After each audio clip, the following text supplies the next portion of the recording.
In a quaint hamlet nestled between rolling hills and dense forests, lived a woodcutter known far and wide for his honesty. Every morning he set out with a spring in his step, heading towards the towering trees that grew by the crystal-clear stream. With each stroke of his axe, he earned his livelihood, shaping the wood into stout planks, selling them in the village marketplace.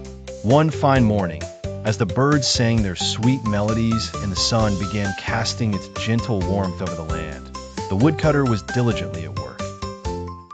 He had chosen a tree by the stream, its branches stretching out gracefully over the rippling waters. He swung his axe methodically, the rhythmic sound echoing through the woods. But as fate would have it, one of his mighty swings went awry. The axe, slippery with dew, flew from his grasp and plunged into the stream. With sinking heart, he watched as it disappeared into the depths below. This loss was not just of an axe. It was the loss of his means to provide for his family. Despair gripped him, and he sat down by the stream. Tears welled up in his eyes. But as he wept, a light appeared, casting a warm glow against the verdant foliage. Out of this light stepped an angel, her presence serene and prepossessing.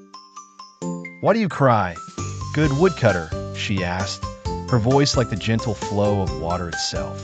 The woodcutter relayed his tale of misfortune, of his lost axe and its significance.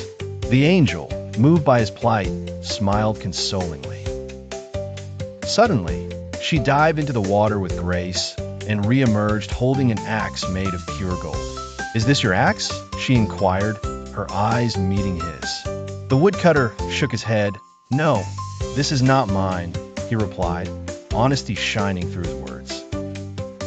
Undeterred, the angel plunged into the water once more, surfacing this time with an axe of shimmering silver. "And is this yours?" she asked again.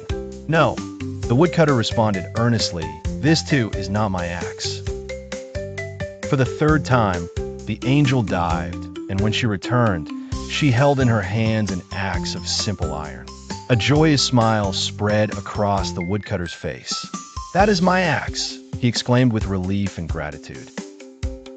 The angel, seeing the truth in his eyes and moved by his unquestionable integrity, presented him with not just his iron axe, but also the golden and silver axes.